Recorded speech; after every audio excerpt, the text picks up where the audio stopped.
కాళేశ్వరం ప్రాజెక్టులో అవకతవకలపై విచారణ నిమిత్తం ఏర్పాటు చేసిన జస్టిస్ ఘోష్ కమిషన్పై దాఖలైన పిటిషన్లపై హైకోర్టు తీర్పు వెలువరించింది. ఈ వ్యవహారంలో మాజీ ముఖ్యమంత్రి కేసీఆర్, మాజీ మంత్రి హరీష్ రావులకు ఊరట కల్పించింది.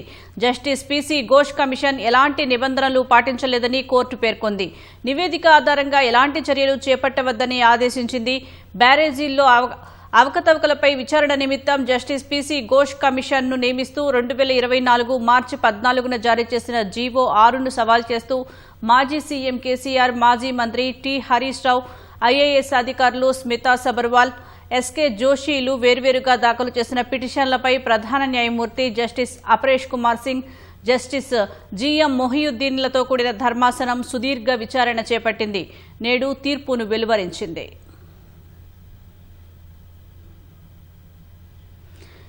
హైకోర్టు తీర్పునకు సంబంధించి మరిన్ని వివరాలు మా ప్రతినిధి రఘువర్ధన్ ప్రత్యక్ష ప్రసారం ద్వారా అందిస్తారు. కాళేశ్వరం ప్రాజెక్టుకు సంబంధించి జస్టిస్ పీసీ ఘోష్ కమిషన్ ఇచ్చిన నివేదికలోని అంశాలపై మాజీ ముఖ్యమంత్రి కేసీఆర్ తో పాటు మాజీ మంత్రి హరీష్ రావు, ఐఏఎస్ అధికారులు ఎస్కే జోషి, స్మితా సబర్వాల్ మొదటి నుంచి ఒకటే అంశాన్ని చెప్తున్నారు. తామల్ని జస్టిస్ పీసీ ఘోష్ కమిషన్ తమను విచారణ ప్రక్రియలో భాగంగా పిలిచి విచారణ చేసింది. అయితే అప్పుడు కేవలం తమను సాక్షులుగానే పిలిచింది, విచారణ చేసింది. సాక్షులుగా పిలిచి వివిధ అంశాలపై తమ వాంగ్మూలాలను తీసుకుంది. కానీ చివరికి చూస్తే తుదిగా నివేదికలో పేర్కొన్న అంశాలు చూసుకుంటే తామేదో తప్పు చేసినట్లు దోషులుగా పేర్కొంటూ నివేదికలో పేర్కొన్నారు. ఈ వాస్తవానికి కమిషన్ ఆఫ్ ఎంక్వైరీ యాక్ట్ 1952 ప్రకారం కేవలం సాక్షులుగా విచారించినప్పుడు తమపై అటువంటి అభియోగాలు చేయకూడదు. ఒకవేళ తమపై ఏవైనా అభియోగాలు వస్తే ఆ అభియోగాలు నమోదు చేసి అభియోగాలు ఎవరైతే చేశారో వారిని క్రాస్ ఎగ్జామినేషన్ చేసేందుకు, తమపై వచ్చిన అభియోగాలకు వివరణ ఇచ్చుకునేందుకు కూడా అవకాశం ఇవ్వాల్సి ఉంటుంది.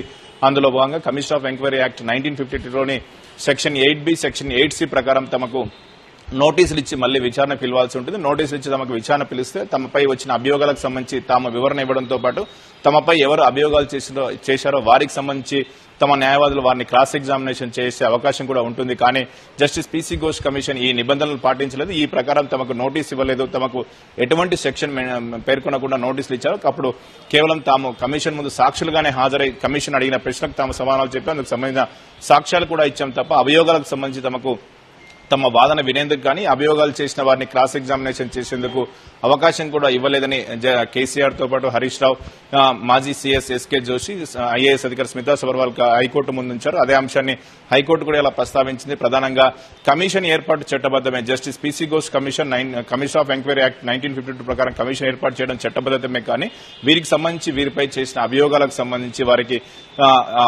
నిర్దిష్ట నిబంధనల ప్రకారం చట్ట ప్రకారం వారికి నోటీసు ఇవ్వలేదు, అవకాశం ఇవ్వలేదు. అందుకే ఆ ఆధారంగా ఆ కమిషన్ లోని పేర్కొన్న అంశాల ఆధారంగా తదుపరి చర్యకు వెళ్లరాదని రాష్ట్ర హైకోర్టు స్పష్టం చేసింది. దీంతో మాజీ ముఖ్యమంత్రి, కొన్నాళ్ల పాటు నీటిపారుదల శాఖకు చూసిన కేసీఆర్ తో పాటు మాజీ నీటిపారుదల శాఖ మంత్రి హరీష్ రావు, అప్పట్లో నీటిపారుదల శాఖ కార్యదర్శిగా వ్యవహరించిన మాజీ సీఎస్ ఎస్కే జోషి, అప్పుడు ముఖ్యమంత్రి కార్యాలయంలో నీటిపారుదల శాఖ వ్యవహారాలు చూసిన ఐఏఎస్ అధికారి స్మితా సబర్వాల్ కు సంబంధించి ఊరట లభించినట్లయితే అయితే ఇదే సమయంలో కేసీఆర్, హరీష్ రావు ముందు జాగ్రత్తగా తదుపరి ఏం చేయాలన్న విషయమై కూడా ఇప్పటికే న్యాయవాదులతో చర్చించారు. 2 రోజుల క్రితం హరీష్ రావుతో పాటు మాజీ ఎంపీ వినోద్ కుమార్, మరో ఎంపీ వజ్ర రవిచంద్ర ఢిల్లీ వెళ్లి సుప్రీంకోర్టు న్యాయవాదులను కూడా కలిశారు. ప్రధానంగా ఇవాళ తీర్పు వస్తున్న నేపథ్యంలో తీర్పు ఏ రకంగా వచ్చినప్పుడు కూడా తదుపరి తాము ఏం చేయాలన్న విషయమే కూడా పార్టీ ఇప్పటికే దృష్టి సారించింది. ప్రత్యేకించి ఒకవేళ తీర్పు అనుకూలంగా వస్తే రాష్ట్ర ప్రభుత్వం ఈ తీర్పుపై సుప్రీంకోర్టుకు వెళ్లే అవకాశం ఉంటుంది. కాబట్టి ఒకవేళ రాష్ట్ర ప్రభుత్వం సుప్రీంకోర్టుకు వెళ్తే రాష్ట్ర ప్రభుత్వం ఆశ్రయించుకుంది తాము సుప్రీంకోర్టులో కేవీఆర్ దాఖలు చేయడం ఒకటి. ఒకవేళ ప్రతికూలంగా వస్తే సుప్రీంకోర్టులో అప్పీల్ చేసుకునేందుకు అనుగుణంగా వారు కసరత్తు చేసి ఇప్పటికే సుప్రీంకోర్టు న్యాయవాదులతో దామా శేషాద్రి నాయుడు, ఆర్యమ సుందరంతో చర్చించారు.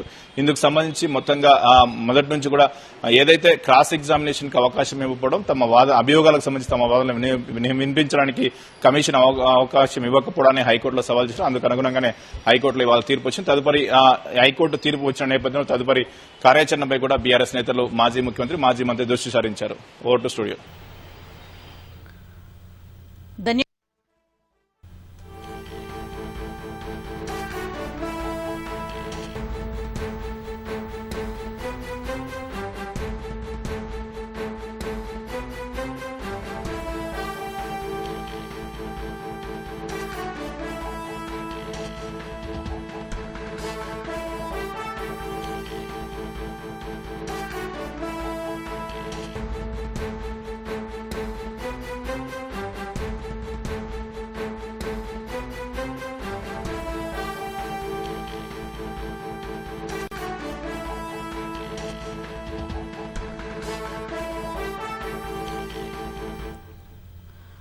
కాళేశ్వరం ప్రాజెక్టులో అవకతవకలపై విచారణ నిమిత్తం ఏర్పాటు చేసిన జస్టిస్ ఘోష్ కమిషన్పై దాఖలైన పిటిషన్లపై హైకోర్టు తీర్పు వెలువరించింది. ఈ వ్యవహారంలో మాజీ ముఖ్యమంత్రి కేసీఆర్, మాజీ మంత్రి హరీష్ రావులకు ఊరట కల్పించింది. జస్టిస్ పీసీ ఘోష్ కమిషన్ ఎలాంటి నిబంధనలు పాటించలేదని కోర్టు పేర్కొంది. నివేదిక ఆధారంగా ఎలాంటి చర్యలు చేపట్టవద్దని ఆదేశించింది. బ్యారేజీల్లో అవకతవకలపై విచారణ నిమిత్తం జస్టిస్ పీసీ ఘోష్ కమిషన్ను నియమిస్తూ 2024 మార్చి 14న జారీ చేసిన జీవో 6ను సవాల్ చేస్తూ మాజీ సీఎం కేసీఆర్, మాజీ మంత్రి టి హరీష్ రావు, ఐఏఎస్ అధికారులు స్మితా సబర్వాల్, ఎస్కే జోషిలు వేరువేరుగా దాఖలు చేసిన పిటిషన్లపై ప్రధాన న్యాయమూర్తి justice Aparesh Kumar Singh, justice GM మొహియుద్దీన్లతో కూడిన ధర్మాసనం సుదీర్ఘ విచారణ చేపట్టింది. నేడు తీర్పును వెలువరించింది.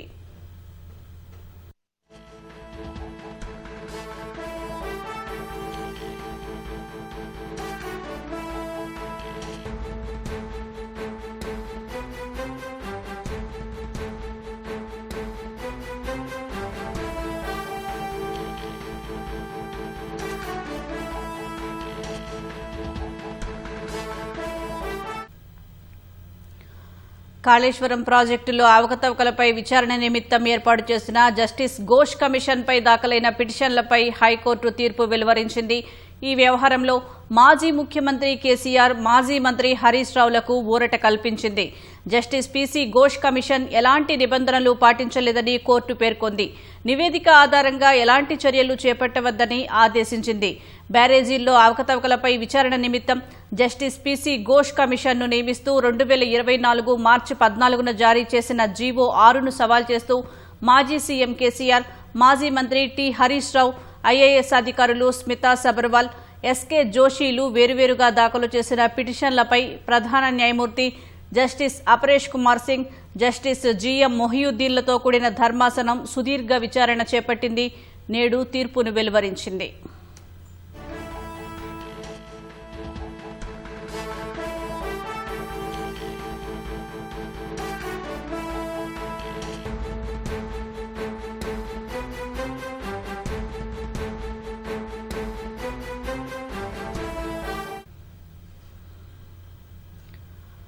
కాళేశ్వరం ప్రాజెక్టులో అవకతవకలపై విచారణ నిమిత్తం ఏర్పాటు చేసిన జస్టిస్ ఘోష్ కమిషన్పై దాఖలైన పిటిషన్లపై హైకోర్టు తీర్పు వెలువరించింది. ఈ వ్యవహారంలో మాజీ ముఖ్యమంత్రి కేసీఆర్, మాజీ మంత్రి హరీష్ రావులకు ఊరట కల్పించింది. జస్టిస్ పీసీ ఘోష్ కమిషన్ ఎలాంటి నిబంధనలు పాటించలేదని కోర్టు పేర్కొంది. నివేదిక ఆధారంగా ఎలాంటి చర్యలు చేపట్టవద్దని ఆదేశించింది. బ్యారేజీల్లో అవకతవకలపై విచారణ నిమిత్తం జస్టిస్ పీసీ ఘోష్ కమిషన్ను నియమిస్తూ 2024 మార్చి 14న జారీ చేసిన జీవో 6ను సవాల్ చేస్తూ మాజీ సీఎం కేసీఆర్, మాజీ మంత్రి టి హరీష్ రావు, ఐఏఎస్ అధికారులు స్మితా సబర్వాల్, ఎస్కే జోషిలు వేరువేరుగా దాఖలు చేసిన పిటిషన్లపై ప్రధాన న్యాయమూర్తి justice Aparesh Kumar Singh, justice GM మొహియుద్దీన్లతో కూడిన ధర్మాసనం సుదీర్ఘ విచారణ చేపట్టింది. నేడు తీర్పును వెలువరించింది.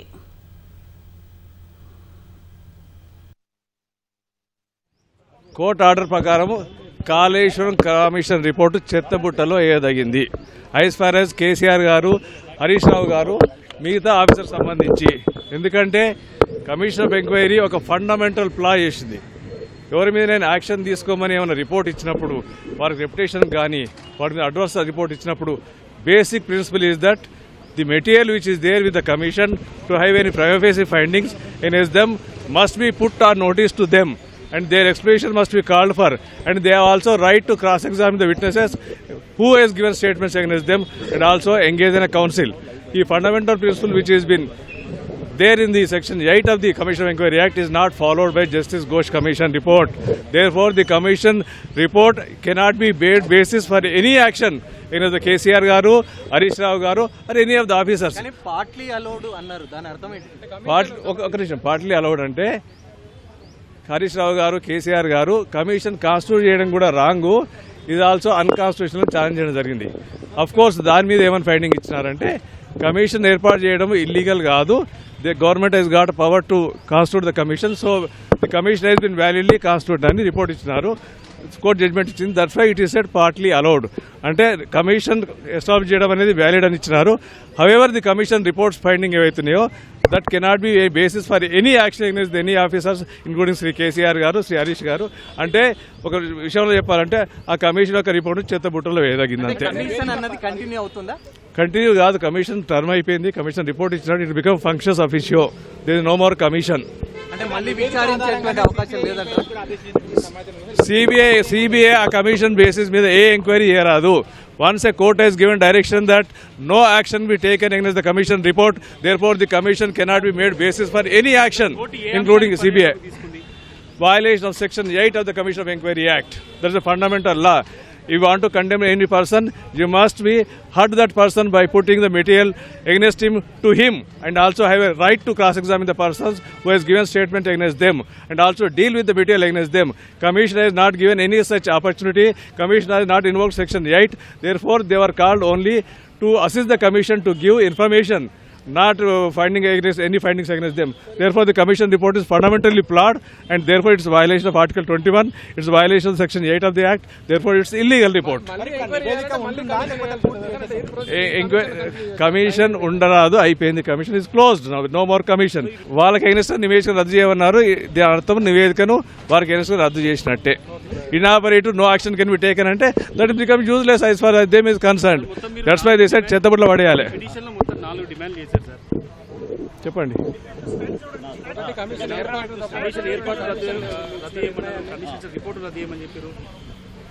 కమిషన్ కాన్స్టిట్యూషన్ వ్యాలిడ్ అని కోర్టు చెప్పింది. కమిషన్ రిపోర్ట్ మాత్రం కేసీఆర్ గారి మీద, హరీష్ రావు గారి మీద కావచ్చు, ఈవెన్ జోషి గారి మీద కావచ్చు, స్మితా సబ్లాల్ గారి కెనాట్ బి మేడ్ బేసిస్. దాని ఆధారంగా ఎటువంటి చర్యలు తీసుకోరాదని క్లియర్గా కోర్టు చెప్పింది. కోర్టు జడ్జిమెంట్ ఇస్తే దాని మీద ఏం యాక్షన్ తీసుకోవద్దంటే యూజ్లెస్సే కదా.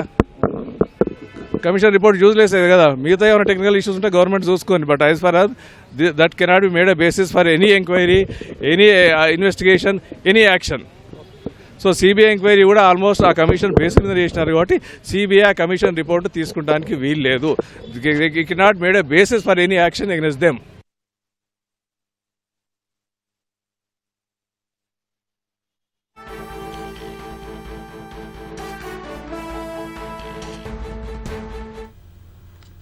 తాజా అంశం చూస్తున్నాం. కాళేశ్వరం ప్రాజెక్టులో అవకతవకలపై విచారణ నిమిత్తం ఏర్పాటు చేసిన జస్టిస్ ఘోష్ కమిషన్ పై దాఖలైన పిటిషన్లపై హైకోర్టు తీర్పు వెలువరించింది. ఈ వ్యవహారంలో మాజీ ముఖ్యమంత్రి కేసీఆర్, మాజీ మంత్రి హరీష్ రావులకు ఊరట కల్పించింది. జస్టిస్ పిసి ఘోష్ కమిషన్ ఎలాంటి నిబంధనలు పాటించలేదని కోర్టు పేర్కొంది. నివేదిక ఆధారంగా ఎలాంటి చర్యలు చేపట్టవద్దని ఆదేశించింది. బ్యారేజీల్లో అవకతవకలపై విచారణ నిమిత్తం జస్టిస్ పిసి ఘోష్ కమిషన్ను నియమిస్తూ 2024 మార్చి 14న జారీ చేసిన జీవో 6ను సవాల్ చేస్తూ మాజీ సీఎం కేసీఆర్, మాజీ మంత్రి టి హరీష్ రావు, ఐఏఎస్ అధికారులు స్మితా సబర్వాల్, ఎస్కే జోషిలు వేరువేరుగా దాఖలు చేసిన పిటిషన్లపై ప్రధాన న్యాయమూర్తి justice Aparesh Kumar Singh, justice GM మొహియుద్దీన్లతో కూడిన ధర్మాసనం సుదీర్ఘ విచారణ చేపట్టింది. నేడు తీర్పును వెలువరించింది.